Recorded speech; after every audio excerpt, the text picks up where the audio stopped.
বাংলাদেশ এখন একটা বিরাট পরিবর্তনের মধ্য দিয়ে যাচ্ছে। ড মোহাম্মদ ইউনূসের নেতৃত্বে নতুন সরকার দেশের জন্য একটা নতুন পথ তৈরির চেষ্টা করছে। তো তাদের আসল প্ল্যানটা কি? চলুন আজ সেই 4টা মূল পিলার নিয়েই কথা বলি, যার উপর নির্ভর করছে বাংলাদেশের ভবিষ্যৎ। ব্যাপারটা শুরু হয়েছিল ২০২৪ সালের আগস্ট মাসে একটা বিরাট ছাত্র জনতার আন্দোলন, আর তারপরই ক্ষমতার কেন্দ্রে একটা শূন্যতা। ঠিক তখনই অনেকটা অপ্রত্যাশিতভাবে প্রধান উপদেষ্টা হিসেবে সামনে এলেন ড মোহাম্মদ ইউনূস। এক চরম অনিশ্চয়তার মুহূর্তে তিনি দেশকে এই ক্রান্তিকালীন সময়ে নেতৃত্ব দেওয়ার কঠিন দায়িত্বটা কাঁধে তুলে নেন। তো প্রশ্ন হলো, এই বিশাল পরিবর্তনের কাজটা তারা কিভাবে করতে চায়? তাদের পুরো পরিকল্পনাটা দাঁড়িয়ে আছে 4টা প্রধান স্তম্ভের উপর। প্রথমেই আসছে দেশে স্টেবিলিটি ফেরানো আর পুরো ইলেকশন সিস্টেমটা ঢেলে সাজানো। এরপর রাষ্ট্রীয় ব্যবস্থাকে 21 শতকের উপযোগী করে তোলা।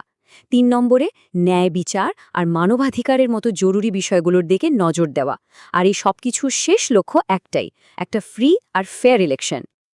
ওকে, তাহলে চলুন একদম প্রথম পিলারটা দিয়ে শুরু করি, দেশের স্থিতিশীলতা ফেরানো আর সিস্টেমটাকে রিফর্ম করা।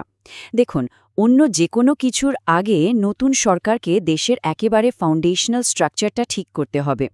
এখানে লক্ষ্যটা কিন্তু শুধু ভাঙা অংশ জোড়া দেওয়া না, বরং বলতে পারেন একেবারে নতুন একটা সিস্টেমের ভিত্তি তৈরি করা।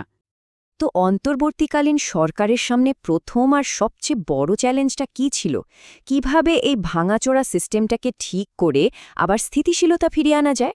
এটা কিন্তু শুধু একটা প্রশ্ন না, বলা যায় এটাই ছিল তাদের পুরো কাজের স্টার্টিং পয়েন্ট।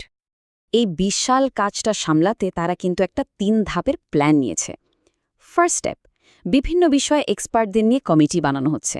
এই কমিটিগুলোই দেশের মূল কাঠামো, মানে ধরুন সংবিধান, পুলিশ, বিচার ব্যবস্থা, এগুলোর বড় ধরনের সংস্কারের জন্য প্রস্তাবনা তৈরি করছে। কিন্তু আসল লক্ষ্যটা কি? শুধু কিছু পরিবর্তন চাপিয়ে দেওয়া নয়, বরং সবার মতামত নিয়ে একটা জাতীয় ঐক্য তৈরি করা। কারণটা খুব সিম্পল, সবার অংশগ্রহণ না থাকলে কোনো সংস্কারই তো টেকে না, তাই না? ওকে, তো ফাউন্ডেশনের কাজ তো হলো, এবার চলুন দেখি ভবিষ্যতের দিকে কিভাবে নজর দেয়া হচ্ছে। মানে 21 শতকের চ্যালেঞ্জ সামলানোর জন্য একটা সরকার নিজেকে কিভাবে আপ টু ডেট করতে পারে। এই দ্বিতীয় পিলারটার ফোকাস কিন্তু ঠিক এখানেই। এখানে একটা বড়সড় শিফট আনার চেষ্টা হচ্ছে। পুরনো যে আমলাতান্ত্রিক সেন্ট্রালাইজড সিস্টেম ছিল, সেটার বদলে নতুন লক্ষ্য হল একটা টেক স্যাভি এবং ইয়াং জেনারেশনের জন্য ওপেন অ্যাডমিনিস্ট্রেশন তৈরি করা। এর মধ্যে কিন্তু সরকারি কর্মকর্তাদের এক জায়গায় দীর্ঘদিন পোস্টিং দেবার মতো পুরনো নীতিগুলো নতুন করে ভাবা হচ্ছে, যাতে প্রশাসনে একটা নতুন গতি আসে। আর এই মডার্নাইজেশনের একটা খুবই ইন্টারেস্টিং পার্ট হল স্টারলিং চুক্তি। ব্যাপারটা কিন্তু শুধু ফাস্ট ইন্টারনেট কানেকশন দেওয়া না, এর স্ট্র্যাটেজিক গুরুত্বটা আরও গভীরে। আসল উদ্দেশ্য হল রাজনৈতিক অস্থিরতার সময়ও যেন তথ্যের প্রবাহ বন্ধ না হয়ে যায়, আর সাধারণ মানুষের জন্য ডিজিটাল ওয়ার্ল্ডের দরজাটা সবসময় খোলা থাকে। একে আসলেই একটা ডিজিটাল লাইফলাইন বলা যায়। এখন আমরা এমন একটা দিকে যাব যেটা বেশ সংবেদনশীল, মানে দেশের সাম্প্রতিক ইতিহাসের কিছু ক্ষত নিয়ে কি করা হচ্ছে, অতীতের সেই কঠিন সময়গুলোকে অ্যাড্রেস করার জন্য কী ধরনের পদক্ষেপ নেওয়া হচ্ছে, চলুন সেটাই দেখি। এই লক্ষ্যেই একটা খুব গুরুত্বপূর্ণ স্টেপ নেওয়া হয়েছে, আর সেটা হলো একটা তদন্ত কমিটি গঠন করা। এই কমিটির কাজ হলো 2009 থেকে 2024 সাল পর্যন্ত যতগুলো কথিত গুম বা বিচার বহির্ভূত ঘটনার অভিযোগ উঠেছে সেগুলোকে তদন্ত করা, মানে অতীতের মানবাধিকার লঙ্ঘনের অভিযোগগুলো প্রপারলি ডকুমেন্ট করা আর ইনভেস্টিগেট করা। আর এই একটা কথাই পুরো উদ্দেশ্যটাকে পরিষ্কার করে দেয়।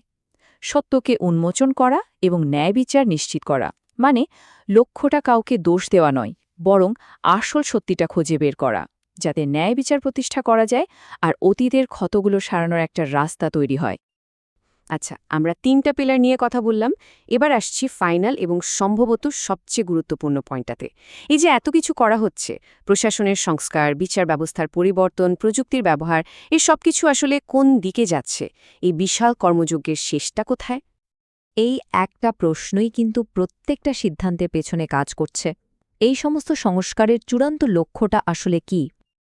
আর উত্তরটা একদম সোজাসাপটা এবং ক্লিয়ার। একটা অবাধ, সুষ্ঠু এবং নিরপেক্ষ সাধারণ নির্বাচন আয়োজন করা, প্রশাসনিক বদল থেকে শুরু করে আইনি রিভিউ পর্যন্ত প্রত্যেকটা রিফর্মের ডিজাইনই করা হয়েছে একটা বিশ্বাসযোগ্য গণতান্ত্রিক প্রক্রিয়ার জন্য রাস্তা তৈরি করতে। তো পুরো আলোচনা শেষে একটা বড় প্রশ্ন কিন্তু থেকেই যায়। এই যে এত বড় একটা রিফর্মের উদ্যোগ, এটা কি আসলেই একটা টেকসই গণতন্ত্রের ভিত্তি তৈরি করতে পারবে? এই জাতীয় পুনর্গঠনের পথে দীর্ঘমেয়াদী সম্ভাবনা আর চ্যালেঞ্জগুলো নিয়ে ভাবার অনেক সুযোগ আছে।